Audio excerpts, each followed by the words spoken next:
Hello, everyone, and welcome to episode 27 of the Rocket IT Business Podcast. I'm your host, Matt Hyatt, and today we're talking with Marlon Allen, founding partner of Ramp Marketing. Ramp provides apparel to youth athletic teams, and they do a great job. But what I really love about Marlon is the way he approaches business and life. His purpose-driven approach and servant heart are an inspiration to me and many others. So let's get started. Marlon, welcome to the show.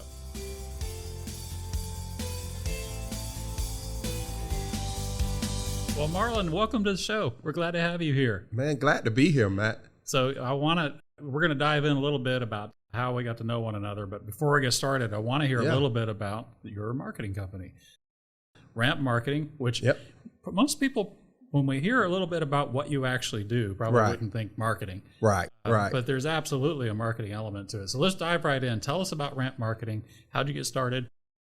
Yeah. What do you do?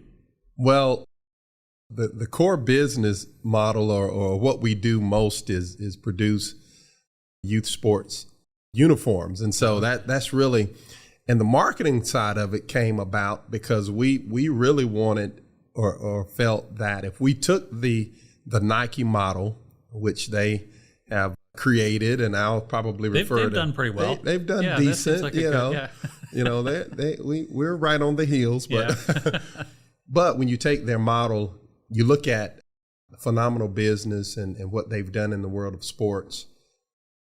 They took a team, they took Oregon University and said, you know what, we're gonna create a brand that's robust, that's dynamic, that's very different from what else was done. And so the marketing side of our business came because when we met with a customer or really a sports team, a youth sports team, the name Ramp, we said we want to ramp up your marketing efforts or your branding efforts or who you are as an organization.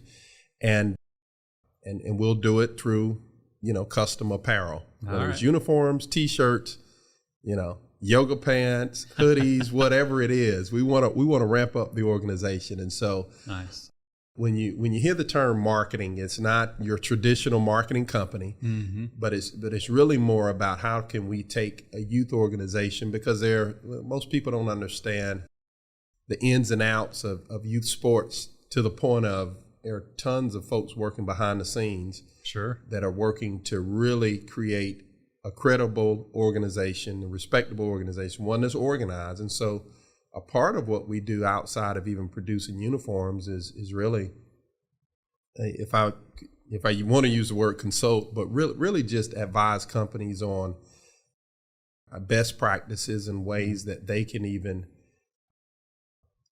organize their sports, from registrations to, whether it's online registrations and making sure that that's seamless for the parent, or even, trying on uniforms when that kid gets to a uniform fitting, to make sure that when the product comes back that it fits properly. So quite a bit that goes involved in it. Right. Yeah. My kids are grown now, but they played some sports growing up, and we would, take them to the ball field and they'd try all kinds of different things. I think soccer and basketball were probably the ones that they spent the most time on. But it's a production, absolutely. It's absolutely production. It's, there's kids running around, especially when they're small, right? They're running around all over the place. There's parents trying to figure out, all right, how do I get signed up? Where do I need to be? That's right. And then you get into it, we're actually playing, and, we're bringing pretty much everything we own to the ball field. We're going to spend the day there. So there's a lot. Which is a whole nother business. Think about the times before. I wonder, what do we do before there were the carts that we wheel around now, the wagons? I mean, whoever created that, they're making a killing. I missed out on that opportunity, but you can't go to a sports field without seeing all the wagons. I wonder what did my parents do, back in the day? Well, they probably weren't bringing nearly as much stuff. That's for sure. Now we've got our carts and stuff, we can bring a lot. That's right. So tell me, how'd you get started in that business? What was the attraction there? Well, it was really more out of, some people call it frustration. You're frustrated with something that happened. So in 2015, my nephew was essentially frustrated because he was getting charged $80 a whop for a T-shirt design. Now, the graphic design is a huge business, and it can be costly. He calls me up, hey man, do you think you can do some T-shirt designs? And my degree in computer information management has kind of led me to be self-taught in different areas, hence the Adobe Creative Suite. Nice. So I get around and mess around in that. And I'm making a note of this. In case, if this thing doesn't work out for you, let me know. That's right. There you go. Help, right? So yeah, hey, I'm keeping my options open. Okay, now. good. But he calls me up and I say, yeah, I can help you out. So started doing some T-shirt designs for him. Wasn't even thinking about it as a business. But then the beginning of 2016, about January of 2016, one of his T-shirt customers, which he's out in Fort Worth, Texas, and his son was playing youth sports or football at the time. So one of the coaches or someone called him up, hey man, can you do basketball uniforms? He picks up the phone. Hey, Unc, can we do basketball uniforms? I said, well, a lot of online resources. I'm sure we can get some blank uniforms and find a screen printer and make a couple of $100. So still wasn't even really thinking about a business at the time.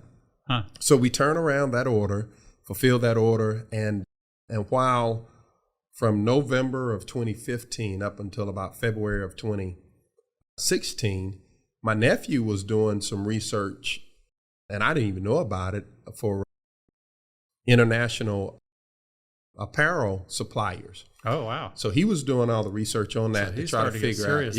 Yeah. Before we even discussed starting a business. Well, about November, about the time he calls me, I was starting my son's travel baseball team. Reached out to a past college teammate who was a rep for a big baseball company. Hey man, I need some uniforms. So he said, I can outfit you. So we ordered the uniforms in November, Matt, of 2015. I get a call from him in February of 2016 saying, hey man, these uniforms won't be in to the end of March. Oh no. So now I got, 12 parents that are looking at me like, where are our uniforms? Right. So I call up my nephew and says, hey man, do you think, you got contacts with anybody that can do these? He says, yeah, I think so. So that was the first time that I used an overseas supplier to do uniforms, custom uniforms for us. And the frustration that I had with my roommate, college teammate, who didn't, it wasn't his fault. The company and this was, think about it, COVID was nowhere around. Right. So you didn't have COVID excuses. It was just the fact that custom uniforms just took quite a while to get for that company to fulfill. Right. So we got those done. And then so that happened March of 2016. So now we started discussions about really starting the business. And May of 2016 is when we started it. Wow. Happy 5-year anniversary. There you go, man. Yeah. Nice. It's big for us. We're 5 years old. Yeah, so that's fantastic. We're now eating whole foods and solid foods right now. We're off the Similac. We're walking around. I think a little we've talked bit. about that before. Raising up a business is somewhat like raising up a kid. Absolutely. We're still got to rock it to sleep at night and take a bath. Yeah, 5. They probably still need a lot of help. A lot of help. We're still cooking for them. So fantastic. So that's where it came about. And so the name Ramp, which is, folks said, where does that name come from? Well, it's actually my initials and first of all, my wife came up with the name. She was sitting there and we were just throwing out all kind of stuff. And she says, what about Ramp? He says, why Ramp? She says, well, that's your initial, Marlon Allen, and Ronnie Pollard's initial. Oh. So she fixed it up in her mind to come up with Ramp. Okay. And then me and my kids were in our great room, sitting down, talking, and we just started creating our own little jingle, ramp it up, and whatever else. And so I love it. Ramp it up, actually. Are you prepared to sing that jingle to us now? Not really. Okay. Right. Yeah, they're still in the booth. Maybe next episode. That's right. We're still in the studio trying to perfect it. All right, I got you. But Ramp It Up really became, our tagline and motto, so to say, because that's what we really wanted for our customers to believe, that we were really going to take your ideas, ramp up those ideas, in a way that only we could do, that wasn't at the time really done in sports, especially for the youth teams. So sure. So tell me, there's a lot to unpack there.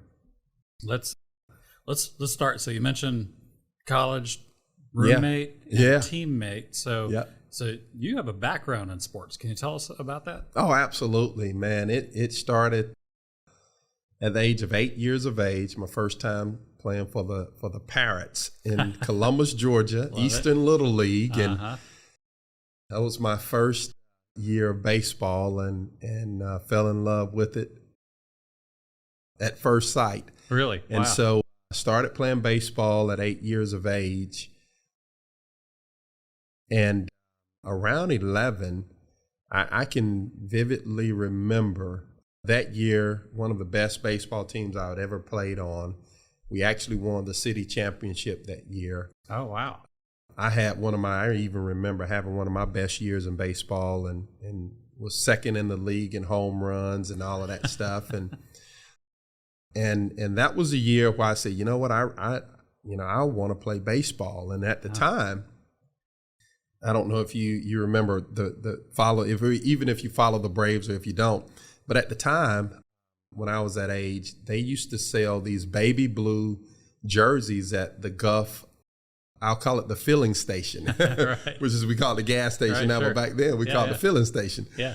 But the Gulf gas stations used to sell Dale Murphy baby blue vintage jerseys, and I used to always want, I couldn't afford it. Yeah.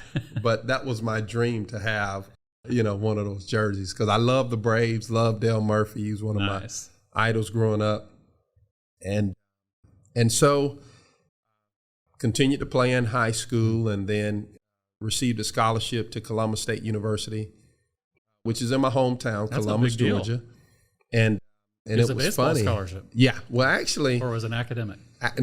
Well, it wasn't an academic. No. Now, I'll tell you this: I wasn't smarts off the chart, but parents had some high expectations. Sure. So, AB student all the way through school, but it was a dual scholarship for basketball and baseball. Oh, wow. So that actually was a basketball scholarship, because at the time, the basketball program at Columbus State, which was Columbus College in 1991, was a little bigger at the time, or known more than baseball. And so anyway, basketball scholarship. So they paid for my way through school, and then baseball allowed me to play. Okay. And the backstory behind that is funny, because I have two older brothers that played Division I football. One played at Georgia Tech. Sports family. Yeah. One played quarterback at Georgia Tech. Whoa, wow. Yeah, and the other played quarterback at Austin Peay State University. Those two are Division I colleges, which is the highest level of college sports. Columbus College was Division II, and I remember the reporters asking, well, how do you feel, going to a Division II school, and your brothers went to the Division I school? I said, but my brothers only played one sport. I'm a two-sport athlete, so there you go. Some fun competition with them, and so played 3 years in college. Played 2 years of basketball. My junior season, I decided that it was time to concentrate on baseball, and still was chasing the dream of playing professional baseball. Mm-hmm. And that year was drafted by the Cincinnati Reds. Wow. To play professional baseball, and spent 5 years in their organization, made it up to AAA, finished in AA, one step below the majors, finished in AA, and coached 1 year for the single A team as a hitting instructor. So, wow. A lot of sports. Yeah, no kidding. How did you feel getting drafted? I mean, was it like finally, or was it a big surprise, or how was that? It was, it was a big deal because, now I'll tell you this, this is just for the record, it wasn't this huge signing bonus. I was drafted in the 40th round. So if you ever follow sports, you know, football, I think, has, maybe 6 rounds at the most, maybe even 5. Basketball doesn't have as many. So you're talking about, well, in baseball, it's a different model because of the minor league teams that they had at the time. So they drafted, it was close to 50 rounds. Wow. Of players that they drafted at the time. And so, but for me, it was more about the opportunity to chase the dream and pursue the dream. The dream had become a reality at the time. Yeah. Because my scout sat down at, my table at home and we went through the whole, shebang of signing a professional contract. And wow. And he congratulated me on now being a professional baseball player. And so that meant I got paid, man. Yeah, that's fantastic. Now, let me tell you about the pay because it's very interesting. Yeah. So at the time, I was making $840 a month as a professional baseball player. A lot of folks don't even know about that. No. And that was a minor league. You wouldn't even necessarily call it a contract, but that was a minor league pay at the time. I see. And it was funny because my first assignment was Billings, Montana, which I was excited about because I had never been on the West Coast. Oh, wow. And beautiful country out there. I mean, completely absolutely different gorgeous. place. Yeah. 3 days later, they shipped me to, I hope no one is listening from Princeton, West Virginia, but Princeton, West Virginia is where they shipped me. I'll just keep my comments because it's a special place as well. Cause that's where Chris and Jessica are from. Are they? No. I know, right? But Princeton, West Virginia, totally different from Billings. Right. But we get there and they show us a boarded up college dorm. It was boarded up that we would be staying at for the summer. So, what? Oh my gosh. So, and then they were taking out about $200 a check or about $150 a month or something for rental of this boarded up, oh my gosh, closed down college dorm room. So that's the life of a professional baseball player. It doesn't sound as glamorous as I thought. No, it's not. I'm telling you. Wow. So yeah. Well, you must really love the craft to go through that. Yeah. Oh yeah. So yeah. how long was the career total? About 5. It was 5 years. Wow. Coach 1 year. After that year, I was 26 years old, and I got a call saying that I was too old.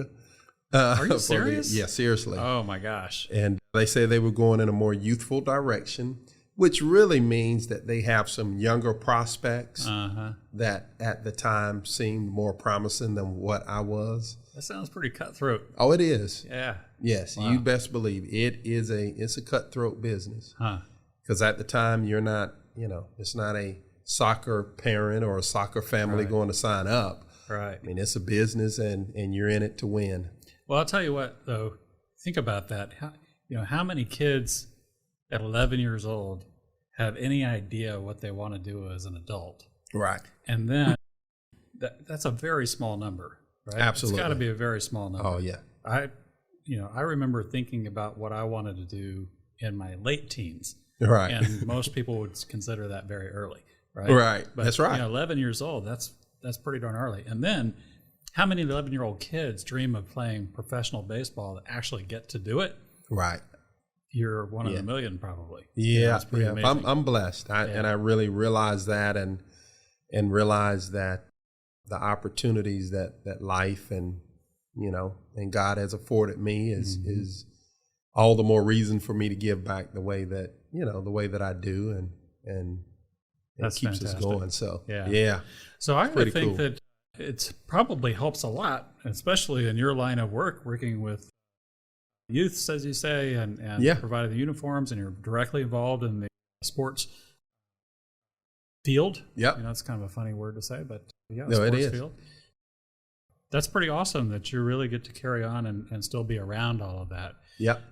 Now, have you done any coaching with as your kids are growing up, or that's a thing for you? Oh yeah. Absolutely. It's a part of who I am. I thought you mentioned that. So tell me about as that. A matter how much time of are you fact, spending doing that stuff? As a matter of fact, I'm probably sure that one of my kids when they are, unfortunately, well, I'll just say fortunately, they're standing up, talking about me when I'm long and gone.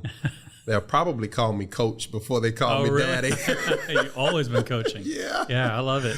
Oh, funny story. My daughter's in the chorus, and she comes home and she's singing a song. And I said, all right, baby, let me just talk to you about that. She said, Daddy, does it really have to be a lesson or a coaching session every time we do something?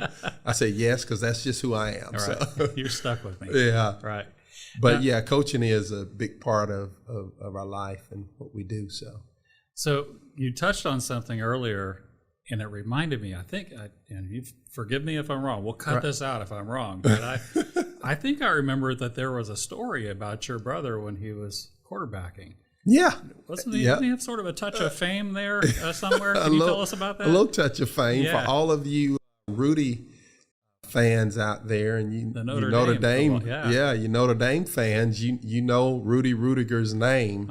And I met him once. Did you? Yeah. He came to some conference that I was at and got to awesome meet speaker. him. Yeah, and I got a chance to meet him as well. Nice. In my hometown, and that was a part of the story. Well, anyway, always big sports trivia. I ask people, do you know who Rudy Rudiger sacked in real life? And they're thinking about the movie. And I said, no, go and pull up the YouTube video, the Rudy play. And it's an actual play. And at the time, my brother was playing quarterback at Georgia Tech, and Notre Dame was playing Georgia Tech when Rudy Rudiger, got into that game. And at the end of the game, he actually sacks my brother. And so, wow. So Rudy Rudiger sacks Rudy Allen. Okay. So I tell my brother all the time, you have really missed out on millions because you could have gone on a speaking tour as the other Rudy. Right, yeah. Yeah, man. Yeah. And he actually has a pretty powerful story. My brother you want to talk about an idol outside of my dad and just the things that he accomplished. Second African-American quarterback at Tech. Oh, really? So wow. A lot of, we could have a whole nother podcast just about that story. That's pretty cool. And for him, it's pretty inspirational to see what he went through, and for people really to know Rudy Rudiger's story more so than his story, which at the time was pretty phenomenal be able to go to a college in the 70s as a black quarterback and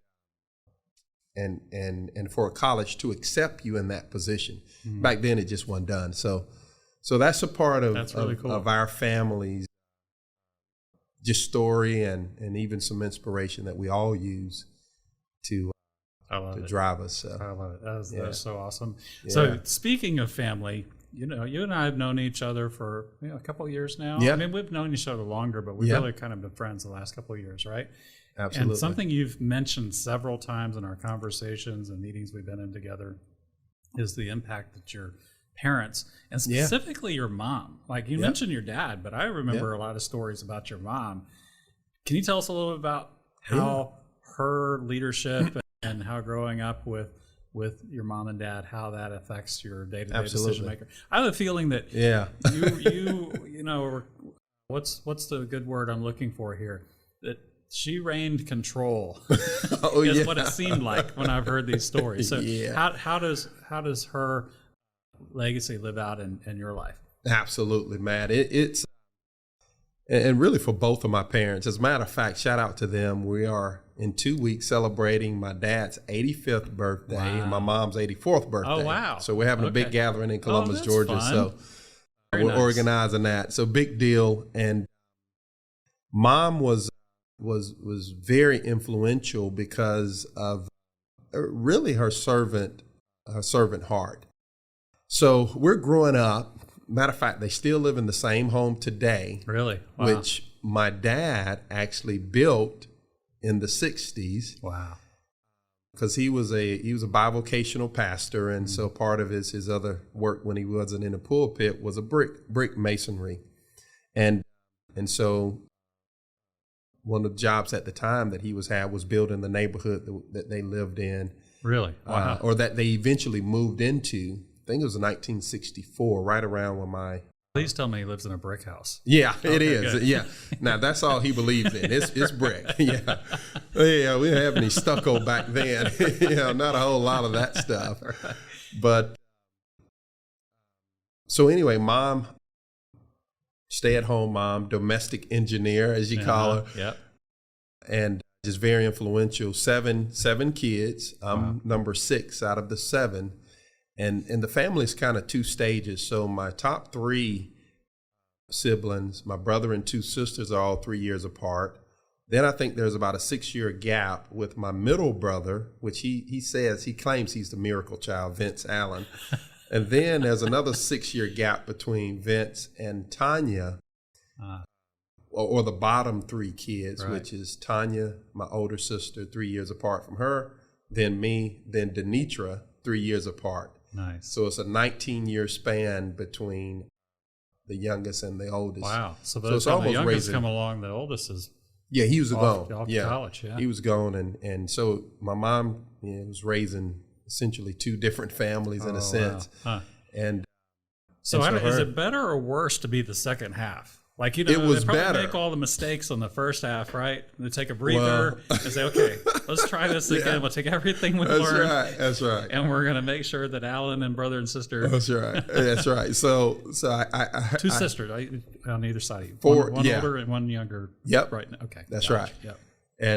And 4 total sisters. 4 total sisters, 2 brothers. So I've heard that the younger siblings had it easy compared to the older ones, and I can imagine that. I can see that. Right. My son now thinks that my daughter has it much easier than him. So, but Well, he had to do all that training with you and not you. Mom, oh yeah, right? that's right. We had to figure that out. By the time Sarah come along, we knew it then. Right. Yeah, at least thought we did.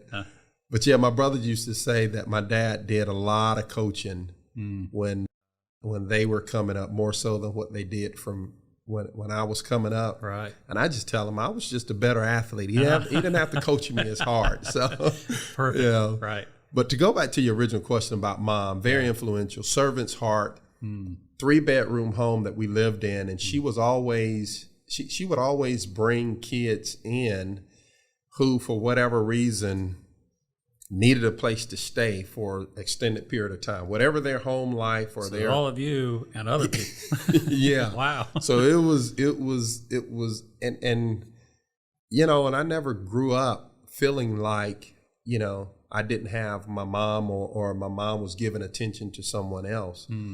And she always, every Saturday or during the week, baby, have you read your Sunday school lesson? For Sunday school, she was the stickler for that. And my dad came in terms of discipline whenever mom just got to the point where she said, you know what, I'm telling your dad, and then he would come in, and we never really wanted that to happen because when dad disciplined one of us, everybody was crying. Everybody cried. If he got on to me, then my other sisters were crying because it was pretty tough. I gotcha. But my parents were very, just their life of service, and that's what I look at, and that's the legacy. They always. I'm in Rotary Club of Gwinnett County right now. Our motto is service above self, and I didn't have to join Rotary to learn that because that's what our family was about. That's what we're about today. And my oldest brother always says, if you see a need, then meet it. So meet the need. You see a need, meet the need. I love it. And that's how we live. So that is fantastic. Yeah. Yeah. All right. So let's dive in a little bit. I want to talk more about the business. Yeah. Sounds like, you told us a little bit about how you got started. I think there are several things that are interesting about that story. Number one is you're working with a partner that's also a family member. Yep. That's not always the easiest thing That's right. to do. And so I'd like to kind of jump into that a little bit. And then also you're separated by, geographically, you're separated by Absolutely. states. And so you were doing the work from home before it was cool, right? Absolutely. A lot of us had to transition. Thing. Yeah. Right. So any special challenges or any unique way you have to do things when you're working with your family member who's also a coworker? I can't imagine if you're falling down on the job and he's got to call you out. how that goes. Call Uncle Marlon. Yeah, right. Yeah. Or vice versa. Right. So how do you handle those kinds of discussions, or is it super easy? It's at times it's easy. You know, I would say in 5 years we just had probably our biggest disagreement in 5 years, and I'll take that. Right. If it's not until another 5 years, right, I'll take that. See, he's not on the podcast, so we're only going to hear your side of the story. Well, you're only going to get what I just told you. So, but my nephew and we at one point,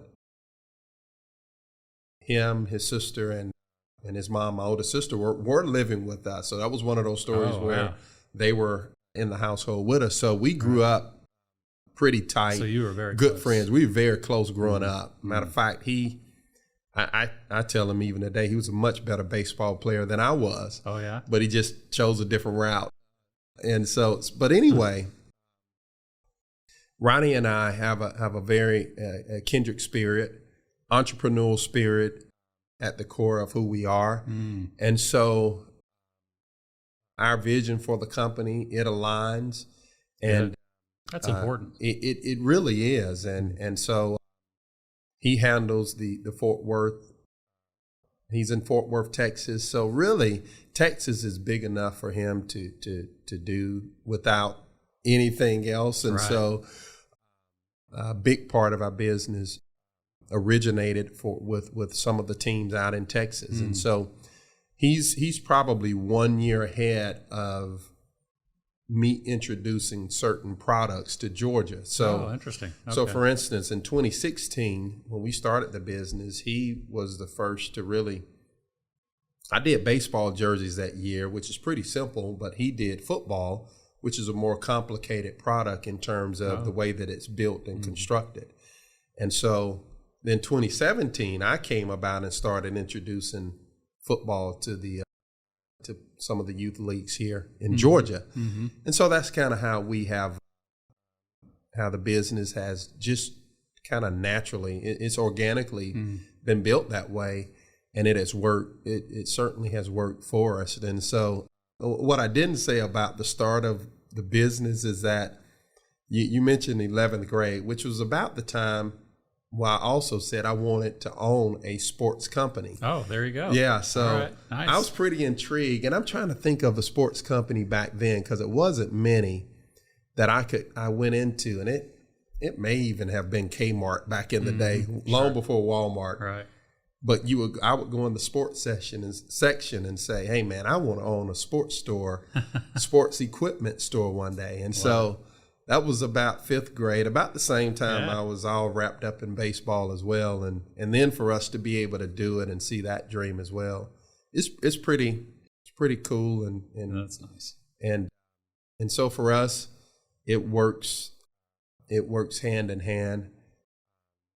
Now, I do have a question though about how you divide up the workload. Yeah. Because that's always a question of how, especially if you've got multiple partners. Okay, this partner is going to conquer a particular role. Like we had a podcast recently with Level 7 Facility Services, and we were talking about how one partner is sort of focused on business development, the other one's more behind operations. It sounds like you guys are almost running two different businesses, related, but you're running your thing. So is it okay? I'm wearing the sales and operation and purchasing here, and so is my partner back in Dallas, or how does that work?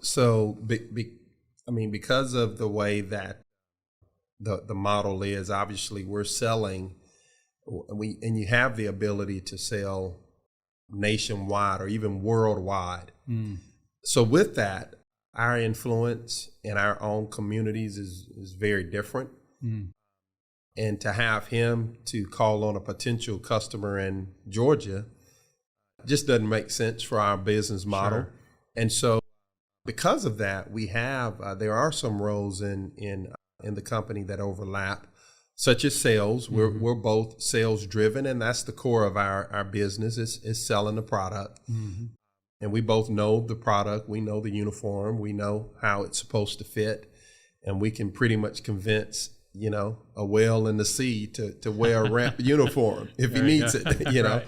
And so that aspect of the company at this, even from the beginning, we always felt needed to happen that way. Mm-hmm. The way that the roles pretty much are segmented, he still takes on the huge responsibility of supplier or factory research. So as our business continues to grow, we're always making sure that we're contracting with the best factories to produce what we're doing. Sure.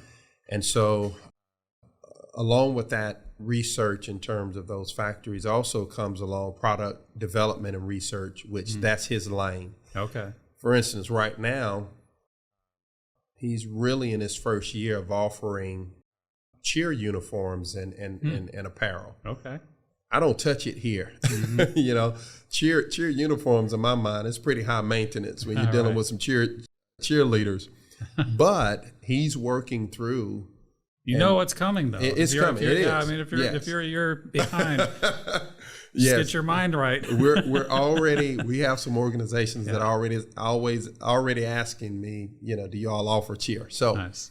He's perfecting it, and that research takes a lot of his time.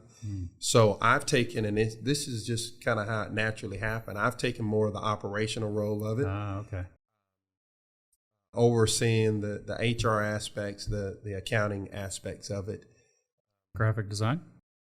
We do a little bit of that. It's a hybrid model because we do have. I didn't know if you were still heavy into that or not.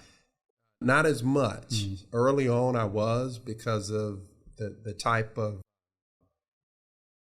we call them mock-ups or uniform mock-ups that we felt our customers needed to see. So we produce 3D Photoshop mock-ups for our Yeah, it's not like it when we were growing up. Is you're lucky to get a little patch or something on the corner. Now you see uniforms and it's 360 all the way around, right? There are details to the uniform.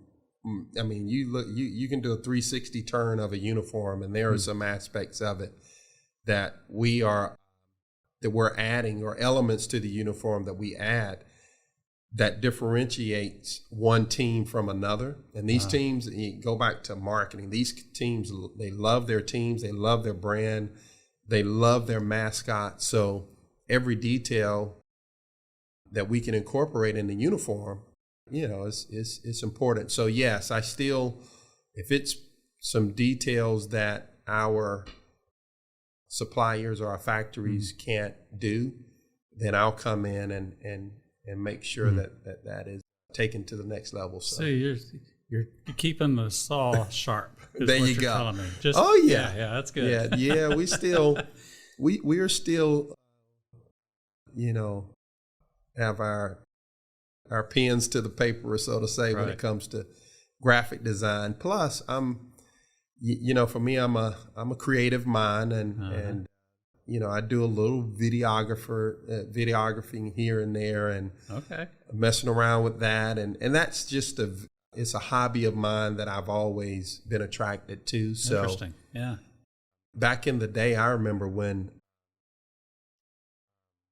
it was funny. Adobe Premiere came out, and I was an avid fan of Adobe Premiere. And then Final Cut Pro came out when I shifted gears to Mac. And I was going to ask PC or Mac. Yeah, I'm all Mac. Yeah. And so anyway, I kind of transitioned from there. So the whole Adobe suite it's a perfect model, because those tools are things that we always use, to carry out. Well, I tell you what, they've got a good business model. If you need any one of their products, you end up basically buying all of them. Yeah. So it's pretty cool. So we need to figure out how to do that with our services and our products. There you go. So well, you've got it figured out. Sally needs a uniform. Well, so do all 26. That's right. That's right. You not only need a uniform, but you need socks to match. You need a compression shirt, or you need shorts as a practice uniform and t-shirt. Yeah. So we add value outside of the uniform, and it's important. And so now if we go to your website, and remind me, is it Ramp Marketing? RampMarketingCO.com. Okay, I thought it might be CO. Yeah. You got a pretty meaty mission on there. Yeah. It's not just, to provide the best uniforms to sports teams in Georgia and Fort Worth. It's bigger than that. Can you tell where did that come from? What's the idea there? It's our mission of really infusing in our customers or just people that we meet. When a person is introduced to Ramp, we become very inspired to infuse that person with what we believe drives us as a company. Creativity, partnerships, innovation. So those key words are very important to us because when I sit down with a customer, I don't want it to be a very one-dimensional transaction. So transaction's a good word. You don't want it to be just transactional. Yeah. No, let's talk about the partnership, and let's talk about, I understand that you want uniforms, and yes, we can handle that.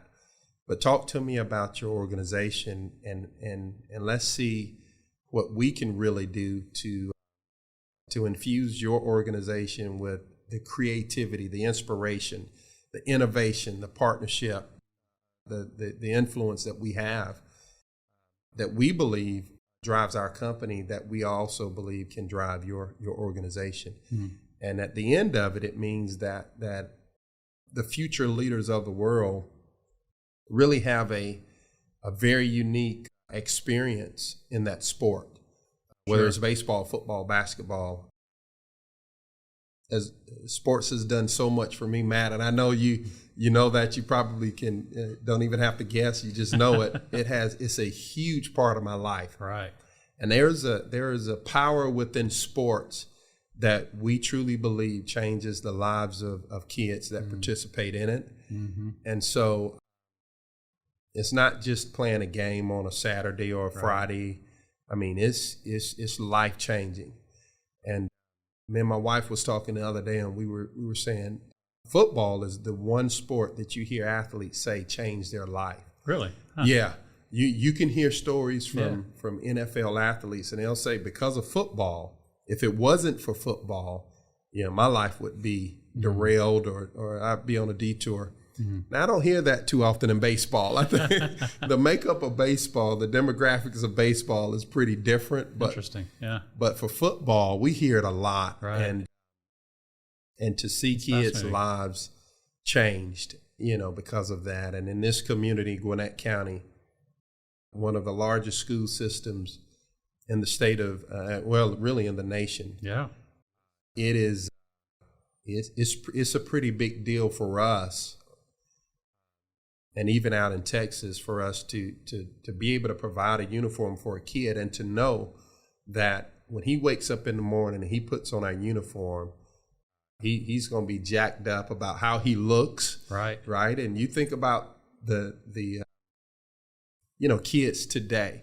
We often have conversations about how they look, the way they dress. Sure.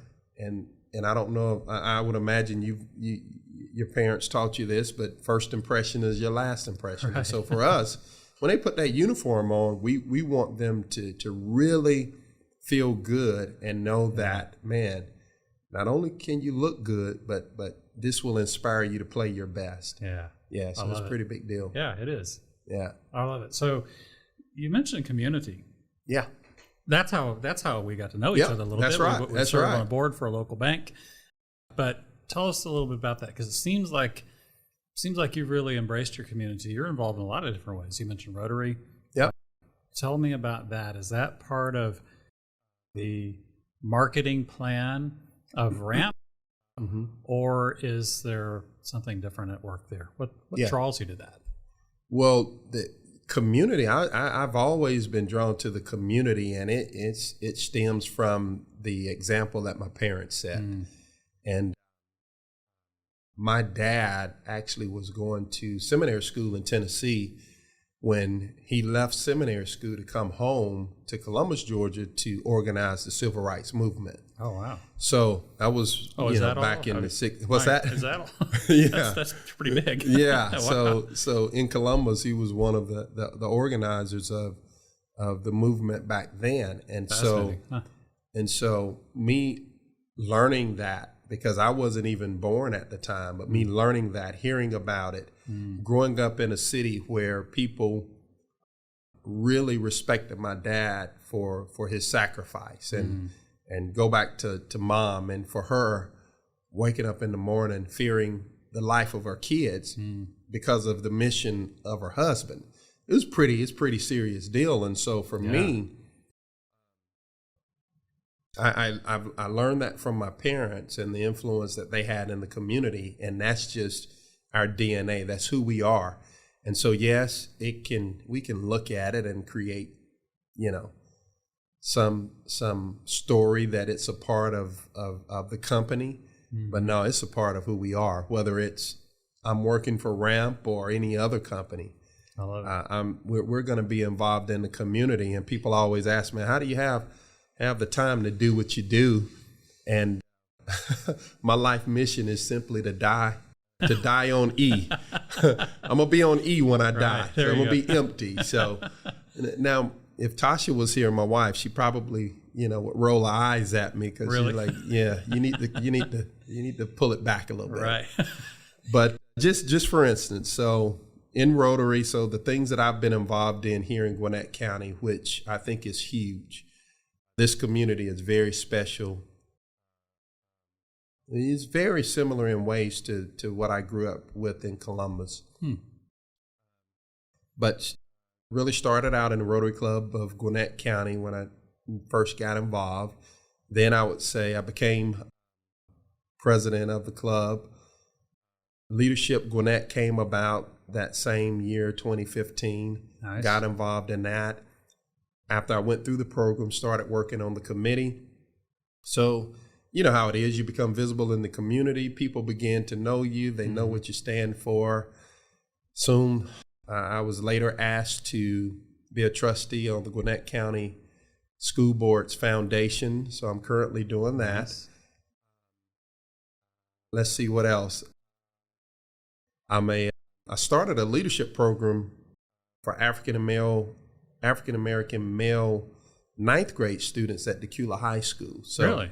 That was on pause. That's been on pause because of COVID, but we're about to start that back up. So I'm doing that. I'm a chaplain for the sports teams at Decula High School. I'm the president of the Touchdown Club at Decula High School. So I don't say all of this to say that I'm surprised you had time to come here. Right. It's tight. But I'm not bragging about any of that. It's just what I just believe that is my role in the community. Now, I don't know if I have a whole lot more time to give right now, but it's just awesome to be able to influence and impact and serve others. It's simply what it is. And so Oconee State Bank, I think our role there, Rowan Task Force, and a huge project that's for our listeners, they should look up Rowan. Yeah, absolutely. Know about this project that's taking place in our county. It's pretty amazing. Yeah, I don't even have time to even start talking about that. But look up Rowan. And so those are just ways that we give back. It's simply that. So well, I love that. I do wonder how you have time to balance the 5-year-old baby business. Right. And I'm saying that kind of half kidding, because a 5-year-old business requires a lot of attention from its founders. Yes. And you're very active in the community, and I think you just listed off 9 different things that you're involved in.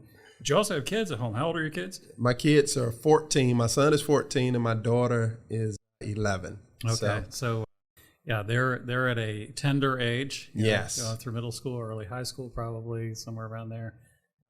That's a lot going on. It's a lot. How do you make time for all that? And my marriage. Yeah. Oh, yeah.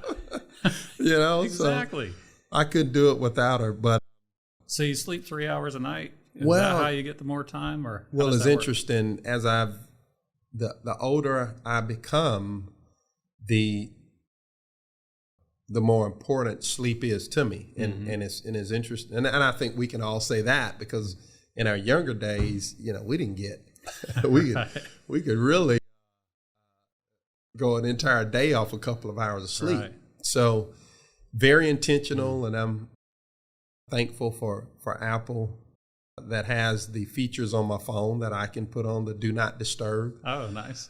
Sometimes I don't abide by it, the notification, but it has helped develop some sense of discipline for the rest that I know I need in the day. So my day usually starts at about 4 a.m. Oh, really? Okay. Partly is because our company, we're using international suppliers, which is about anywhere from 7 to 9 hours time difference. So me interacting with them in the morning or in their afternoon or whatever it is very important. So that's how I get a lot done for my work. So by the time my kids wake up, I've had 4 hours of work pretty much done. Right. And so it allows me to be a little bit more flexible. I like that.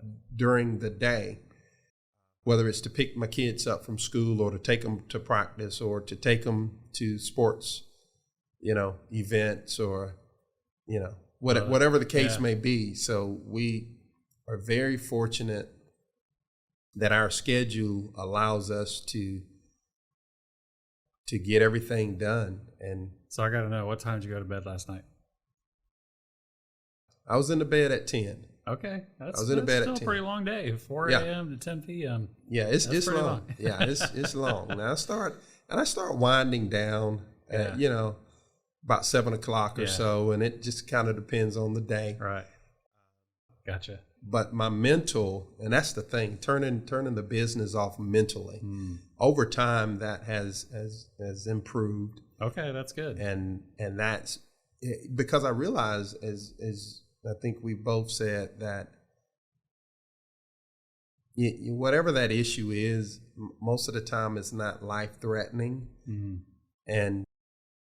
And you realize that, okay, you don't have to do everything right now. It'll be there for you in the morning, right? Yeah. I mean, it really will. Yeah. And so that's just kind of what I've learned over the years, and certainly don't stress as much. I love it. As I used to. Living a more healthier life. Yeah, no, that's good. That's good. Yeah. So if I brought your wife in here and asked her how you do with that, she would agree with you? I would Don't bring my wife in and ask. That's right. No. We'll bring your wife in and ask that question. I think she'll say I'm improving, but I got a long ways to go still. Okay. There's still time for you. There's still hope. There's still some days when I don't turn it off. Right. This has been a great conversation. We're going to move on real quick to our lightning round. These are questions we ask every one of our guests. And the first one is, tell us about somebody who's had a profound impact on your life. Who's stepped into your life and really changed things for the better? It's hard for me not to say my dad. Yeah. I really tried to think of somebody else. And I know I've talked a little bit about my dad, but it's my dad. And part of me observing his life came when in 1980 he started the church that we grew up in. And as a result of him being a bivocational pastor, learning the trade of construction, he was able to build our churches. He literally built the churches. He built it, yeah. Which was my summer job. Oh, wow. Yeah, so there was a couple of summers where I worked for my dad. So you've laid a brick or two. Yeah, well, no. No? I didn't even learn because I was a laborer. I was working the hardest thing. I was bringing bricks to the bricklayers. Yeah. Hardest work ever. You want to talk about why did I go to college and finish? It was because of those summer jobs with my dad. Nice. And I remember one day he says real quickly, he says, I was carrying some bricks in one hand. He said, hey, son. I said, yes, Daddy. I knew it was going to be something. He says, what's wrong with your left hand? I said, nothing wrong with my left hand. He said, well, I need to see some bricks in those hands too. So he was pretty tough. If I wanted a day off, I didn't ask my dad, I asked my mom. But his faith is the influence of my dad and his faith. I remember someone in the city walking by the church saying, man, what do you need with all of this church? You don't have enough members, or how you going to pay for it? And when I heard that, it was because I knew then that my dad had a different type of faith to really build a building as big as it was at the time, and to do what he did in ministry. It was pretty phenomenal. That is amazing. Yeah. Sounds like a terrific guy. Yeah, man. Hope we get to meet him someday. That's yes, pretty sir. Cool. Yeah.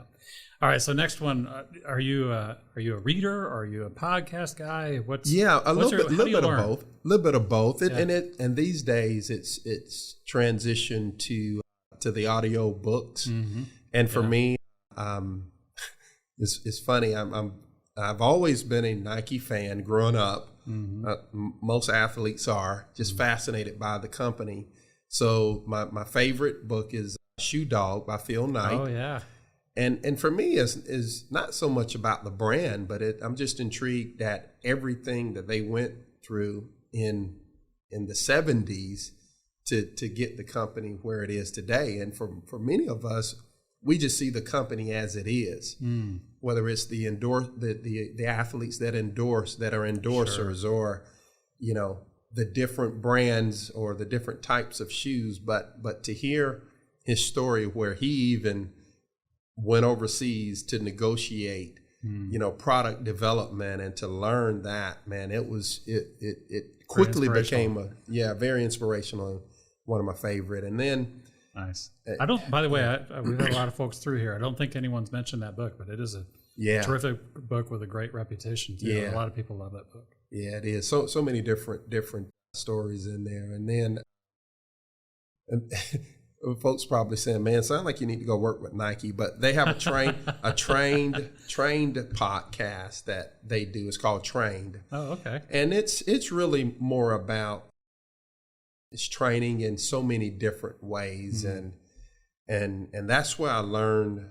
LeBron was on one time talking about the importance of sleep, and how that's probably one of the things that has the most impact on your performance is the amount of rest that you get. And I think most of us naturally know that, but to hear him talk about it, how important it is for him, in my mind, I'm thinking, man, you're out in LA, you're in a big city, and I mean, this huge celebrity, and he gets on and he's talking about sleeping, Yeah.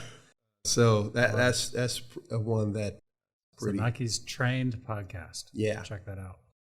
So tell us, you've been in business for a while now. Yep. But you've also had this baseball career, and I know you're involved in a lot of different nonprofits and so forth. What's an important lesson you can share with the listeners that has been really key to your success? It's, I want to say, John Maxwell said it. It says everything rises and falls on leadership. And I think when I look at every turn of my life, every stage of my life, everything that I'm involved in, one of the natural attractions I have is just to look around to see who's leading it. I can tell a lot about who you are as a person when I walk into this building, and I think that is so important, and it is lessons that I hopefully I'm doing the best I can to transfer to my kids. Yeah, sounds like you're doing a great job. I hope so. I mean, you want to talk about feeling inadequate. Parenting on many days makes me feel inadequate, right. So. It is kind of funny how that works, huh? Yeah. You think you got things figured out, and then God throws a kid at you. Oh, Lord. You're like, oh, my goodness. Yeah. And I gotta relearn everything. Woo. Yep. But have a great partner in that as well. So. Right. Well, and then you get the second one, and that one's completely different than the first. Oh, yeah, right. Absolutely. Funny how that works. It is. Oh, boy. It is so many stories on that. Right. But, yep, it is. Well, Marlon, it has been a real pleasure to have you on our show. Thank you for making the time to spend with us. Marlon Allen with Ramp Marketing, and great job, sir. Thank you so much for having us, Matt. Thank you. On that note, it's time to wrap things up. Marlon, from myself and our audience, thank you for joining me today. And to our listeners, thank you for tuning in. Before we go, a quick plug for Rocket IT. Did you know that organizations with mentors retain 94% of employees for a longer period of time? To learn how Rocket IT's virtual Chief Information Officer can reduce burnout in your technical staff and transform your IT managers into strategic leaders, visit rocketit.com/VCIO.